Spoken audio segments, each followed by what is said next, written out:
Hello, everyone, and welcome to another Facebook Live. This is Marty Reed with Positive Coaching Alliance, giving you all a moment to join us here on Facebook Live. Send the link out. We are going to get started here in just about 1 minute, but I would love for everyone to join us. We're going to get started. Let me make sure that we are on. Perfect. This is Marty Reed with Positive Coaching Alliance, and we have Amy Clark. She's the VP membership of US All-Star Federation, and she's joining us today. I'm going to give you a couple moments to join in on the link now. Send it out to your friends and family. We'll get started in just about 30 seconds here, and I will be following along on my phone. If anyone wants to ask a question, leave it in the comments section. Please give us a wave. Let us know where you are tuning in from. Thanks for joining us here today. All right. Thank you, Jessica Lacayo. I see you joining in. Trey Lathan Thompson, thanks for watching. All those joining in, give us a wave and let us know where you're tuning in from, and we will get started here. Once again, this is Marty with Positive Coaching Alliance. And I have Amy Clark. She's the VP membership for US All-Star Federation. They are the governing authority for club cheer and dance in the U.S. Now, PCA has actually been partnered with USASF since 2015, but they've been around since 2003, and they've been consistently training their coaches to be PCA double goal coach certified, coaching for winning and life lessons since our partnership started. How are you today, Amy? How are you doing? I'm great. I'm so glad to be here. I know we've been trying to connect and get on here, and I think what you guys are doing and sharing information with everybody is great. Thank you for joining us. We're happy to have you, and honestly, we really appreciate our partnership with USASF. So those that are tuning in now, please join us and give us a like and give us a wave and let us know where you're tuning in from. So now, USASF isn't a traditional ball sport, or a sport that's been in the Olympics for years, but the sport has been around longer than USASF, right? So you're a relatively newer governing authority, but can you talk to us about how USASF has gotten started and also why the organization started? Absolutely. So the U.S. All-Star Federation, we talk about being the governing authority for club sport cheer and dance. It's all-star cheerleading. So the sport of cheerleading has been around for a long, long time. In the late 80s, you started to see people forming teams that weren't traditional school teams. So they were bringing people together, kind of like you see with, whether it's baseball or soccer or lacrosse, whatever those club sports are, pulling some of the best athletes in from different school districts, putting them together and making teams.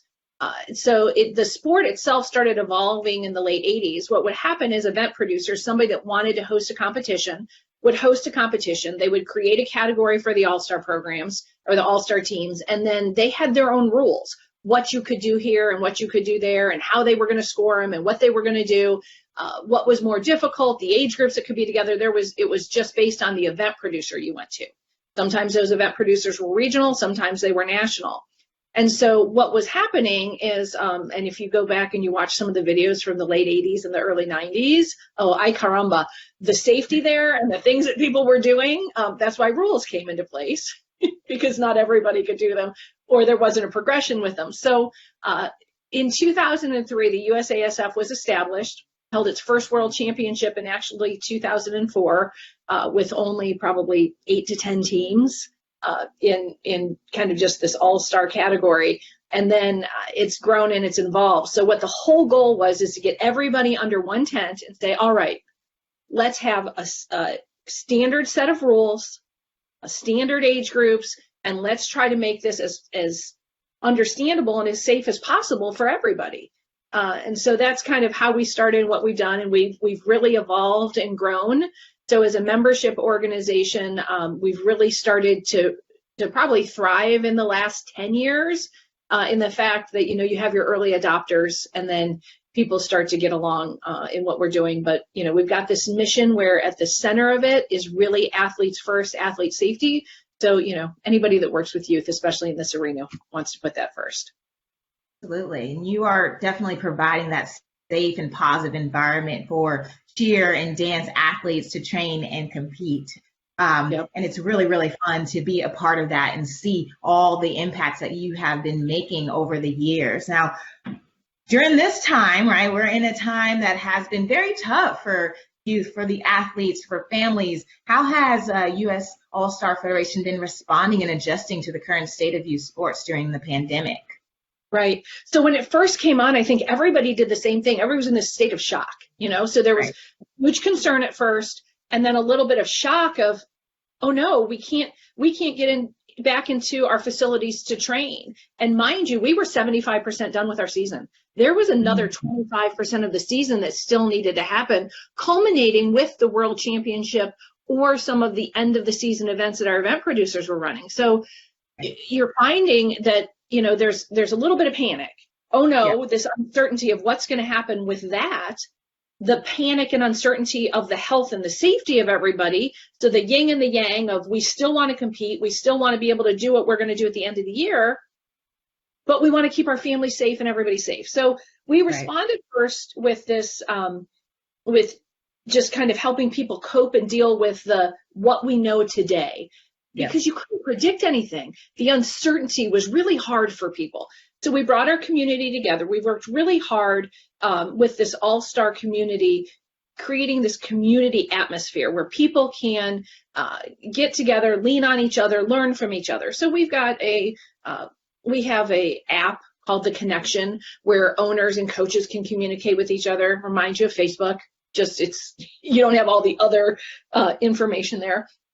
We did that. We had weekly calls with all of our owners that they could ask questions, share what they've been doing. People were sharing information about the PPP or cleaning supplies and whatnot. So nobody had to recreate the wheel. So we tried to do that first. Then we started shifting into, okay, we're not getting back into our facilities anytime soon. What do we do? So our community had some really great ideas for staying connected with the athletes. Because they're the ones, it's complete withdrawal. I mean, suddenly you're stopped. Right. You've been training 2 or 3 days a week in the gym. Now you can't do that. You can't see your friends.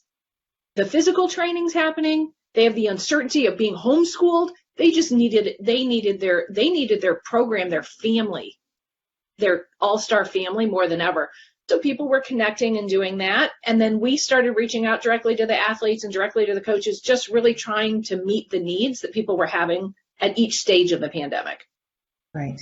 Absolutely. And we're going to be linking some of those resources that you've been sharing out throughout this time in the comment section for those that are tuning in right now. We're here with Amy Clark. She is with U.S. All-Star Federation. They're the governing authority for cheer and dance in the U.S. Now, what is the main goal now for USASF moving forward?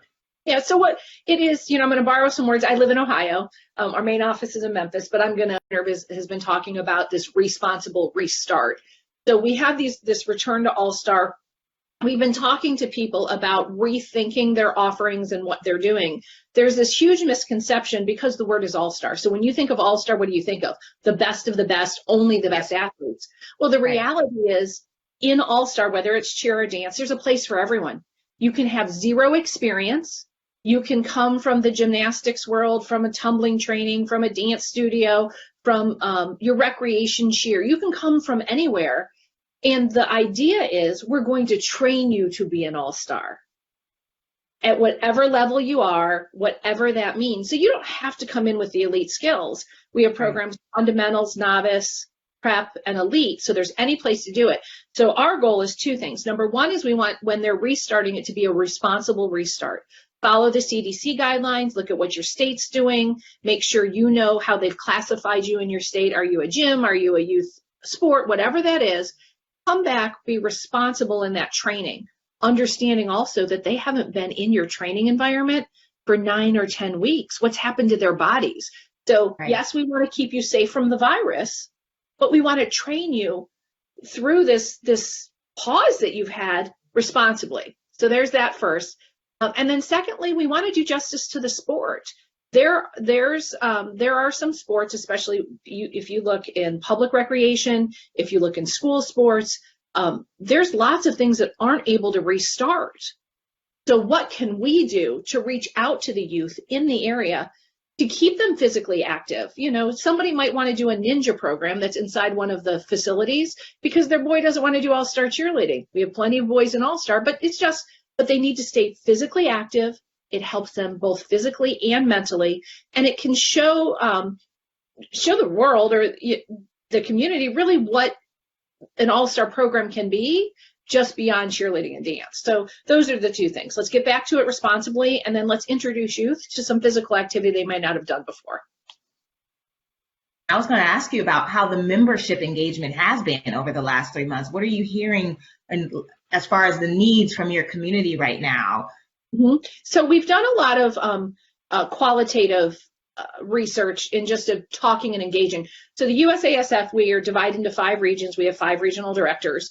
They've been contacting and talking to people directly. We have a huge group of volunteers called connection leaders that serve as mentors that work with people. What we've been hearing from people is, they do need the business advice. They want to make sure, what guidelines they're following. They're leaning on each other. Atlanta in Georgia, they opened first. So they've been sharing videos on how they've been opening and what they've been doing. But the member engagement throughout this process has been really great. We've had things for coaches. We've had things for owners. We actually have had things for athletes. So we have an enrichment team that does this fabulous work. And we've been doing these leadership programs that have only been in person as long as we've been doing the regional meetings and whatnot. So for 5 years, in person, in tables, worksheets and workbooks and whatnot. And we challenged them to figure out a way to do it digitally. It has been amazing. And quite honestly, the athletes, especially that high school age, need this. Mental health is more important than anything else. Getting them to refocus, let's not wallow or get stuck in the negative. How do you find your purpose in the pandemic? How do you reach out and support other people? So it's been really great. Right. How do you find your purpose in the pandemic? Wow. That's a great nugget right there. I wanted to just shout out some people that are tuning in with us. I see you, Molly Whitaker, Emily Ogden. Thanks for joining us. And we are here with US All-Star Federation, and we're talking about, providing resources and really helping the community during this time. Now, I do feel like there is a misconception out there when it comes to cheer and dance as a competitive sport. There's a lot of people out there that think of cheer as this rah-rah sideline support and not really, in the spotlight. Can you speak to the different types of cheer and dance and the competitiveness, that some people might not fully understand? Oh, absolutely. Absolutely. So, cheer, all-star cheer and all-star dance have been born out of traditional school type cheerleading, which a lot of people are familiar with. If you've ever been to anything at a game, you see them. Well, what our sport does is it takes the skill-based components, stunts, tumbling, jumps, the dance and choreography, and puts that together in a team sport where there's got to be synchronization. Everybody needs to be at a certain level on that team. So there's different teams and levels. So the stunting skills you have and the building skills, you put that together. And if you want to talk about an ultimate team sport, yes, somebody can pass you a ball. Yes, you can block for somebody. But when you're trusting that somebody is holding you in the air and they're going to catch you, that's a whole new level. At 2.5 minutes, with 8 counts, at 121 beats per minute, or whatever it is, fast pace, and it's all skill based. So you find those athletes that want to do performance. It's a performance-based sport that requires a huge amount of athleticism. But as I said earlier, we progress into that. We build into that. We do it. So it's very different than what you would see at a sporting event where their job is to support the team. This becomes something different. And it's really neat to see because there's a place for everyone and everybody has a role. It doesn't matter if you're front and center or the back corner. At some point, somewhere, somebody's depending on you to do your job so they can do theirs. Oh, that is so good. We have some comments. Casey Miller with PCA says, thanks for joining us, Amy. Oh, man, we're getting a lot of likes right now because that was such a great comment. And our theme for this week is actually being a great teammate. Oh, yeah. And just like you were mentioning right now about how, they have to support each other, really have each other's back figuratively and, physically actually have each other's back, right? So can you talk to us about, what it means to be a great teammate and how they're able to bond and create that teammate atmosphere within cheer and dance? Yeah, so I think it starts with, in PCA, this has been a great part of it when we're talking about that triple impact competitor and your role on a team and being with teammates. There's this idea that, it's so much more than your skills and your own role. It's understanding everybody else's. It's knowing that you have to cheer them on, that you have to help them through things, being perceptive, knowing that somebody may have walked in the door with something that they're carrying in their backpack, figuratively, that's emotionally weighing on them. They're not performing the same way. There's something wrong. What is a teammate? What am I going to say to them on the water break? The thing I've loved through this pandemic is the athletes reaching out to each other, staying connected, supporting each other. So one of the funny things that people figured out really early is there was lots of virtual training going on with All-Star because you can condition. All the skills we need to do for your core or your body positions that you would in the air or whatever it is. So the coaches would get in there and they would train. And then there wasn't a lot of conversation between the athletes and whatnot. And you started to see their motivation going down. And it wasn't because they didn't like training. It's because they're not getting everything out of that personal in-person together. So in those Zoom calls, you just let them talk. They talked, they checked in on each other. They were finding out what was going on, making sure everybody's okay. We have this athlete advisory council. So we really work on bringing all members in, and our leadership team that works with them, they were finding out that they were very concerned about the mental health of their peers.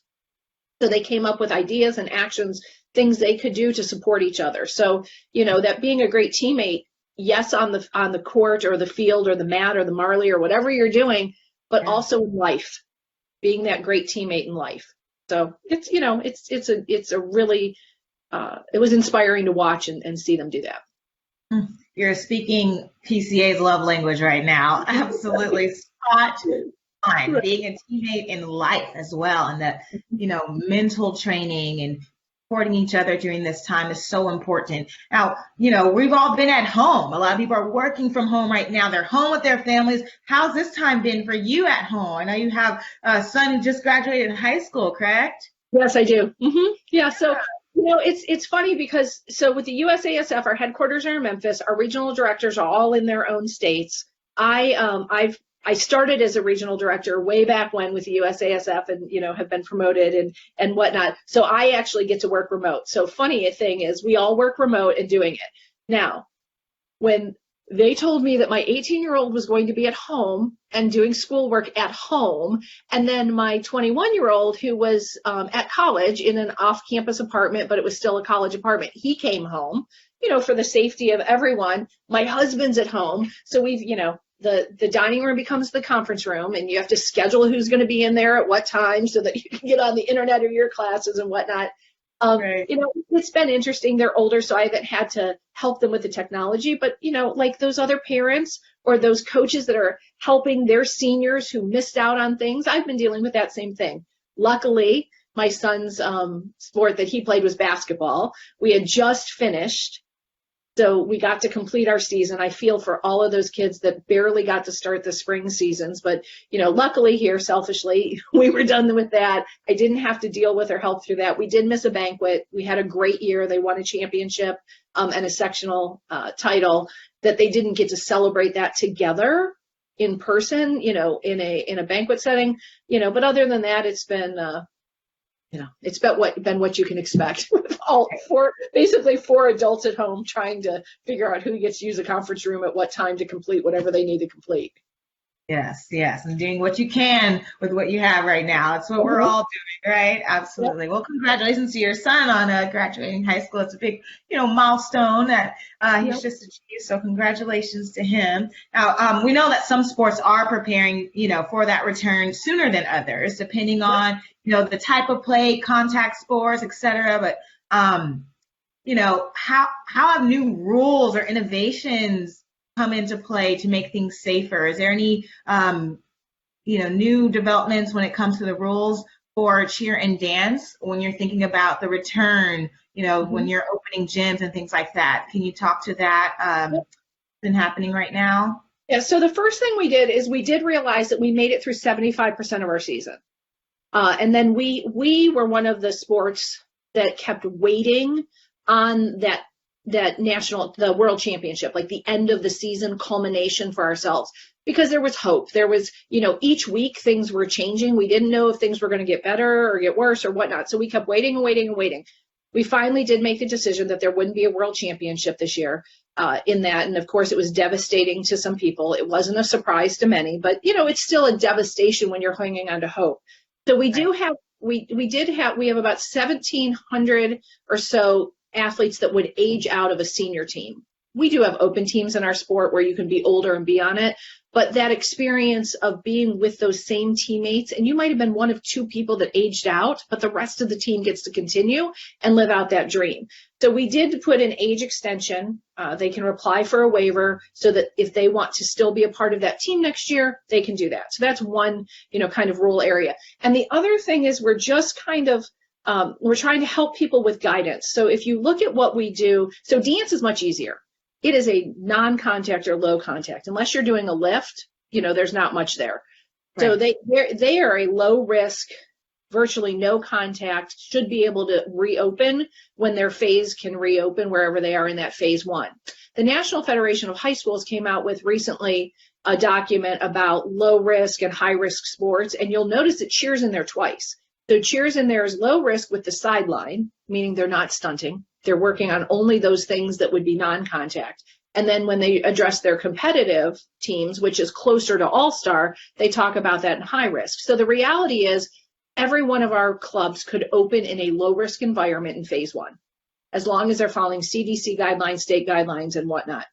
We are currently doing lots of quantitative research. We just put out a survey. A third of our clubs responded, figuring out when they think they would be able to go back to a competition based on the phase they're in today, to help our event producers figure out what they could be offering. So currently, we can't mandate what happens in 50 states because it's different everywhere. So right. They're going to have to figure out what they can do and how they can do it. One of our event producer partners actually had an event scheduled kind of that weekend when all the shutdowns were starting to happen. People were already on airplanes. People were already at the venue. I mean, it was crazy.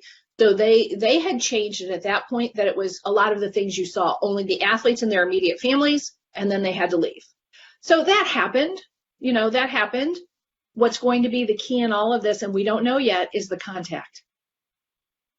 The contact, because you can't stunt without having contact. However, there are certain people that are in phase 2 and phase 3 that allow 10 people to be someplace together that can be closer than 6 feet apart. That starts to show some hope in things we can do. So our rules committee is looking at different options if we're not allowed to stunt. Our event producers are working diligently kind of in their states to see what happens, what venues will allow, whatever. I think we'll have more answers to that specific question in weeks to come. There are people working on virtual options. So, there's a lot out there. Right. Thank you so much. And we are linking resources that they have shared in the comments section for those that are tuning in right now. Thank you so much. This has been an awesome conversation. I want to just end on our theme and our campaign of life being a team sport, because we all are on the same team and we have to support each other. What is your advice for coaches, athletes, clubs to stay connected and continue to support each other during this time? And how has USASF stayed connected, during this time as well? Yeah, so I think I love that hashtag, especially, life is a team sport, because that's the reality. And it doesn't matter, when you talk about team, it's usually a specific goal and specific things we're doing to make sure we're all headed in the same direction towards whatever that goal is. And when I look at life now, life today, life is a team sport. Our whole goal right now is just to keep everybody safe. It is just to make sure that everybody is safe and well. So whatever that means. So if you've got to reach out to somebody, you need to send a note, you need to send a special text, have a FaceTime with somebody. You might need to help your neighbor. Whatever that means, just remember your place today on whatever team it is. So my team right now, is my family, my immediate family, our extended family, everybody, and making sure we're headed in that direction. And listen, we've got in our family 2 graduations, my nephew and my son. And we just want to make sure they get celebrated and their needs are being met. So, that's part of that life as a team sport, making sure your teammates' needs are getting met as well. So, we're all in this together. We're going to get through it, and we just need to do what we need to do to be successful. Oh my goodness, Amy, that is just such great advice, making sure everyone is safe and well, first and foremost before anything else. I think that is something that we all need to remember and keep at the forefront as we're moving forward here. I do want to share this comment from a top fan, Brandon Wall. Thank you for your comment. He says, I have friends whose kids compete in cheer, and I've watched them train before. It's no joke. These athletes are incredibly talented. I agree. Thank you so much for that comment. Thank you all who have tuned in today. I want to thank you again, Amy, for your time and your expertise and sharing, your insights with us. This has been truly, truly incredible. We're going to continue to share this resource out throughout this week. Those tuning in, thank you so much. Come back tomorrow. We'll be back at 12 o'clock PT. Facebook Live with one of our PCA trainers who will be giving PCA tips on being a great teammate. And on Friday, we'll be back again live on Instagram with former UCLA gymnastics head coach, Miss Val, at 10 a.m. PT. So make sure you're tuning in there as well. Thanks again, Amy Clark. I've loved this so much, and we'll see you soon. All right, have a good day, everyone.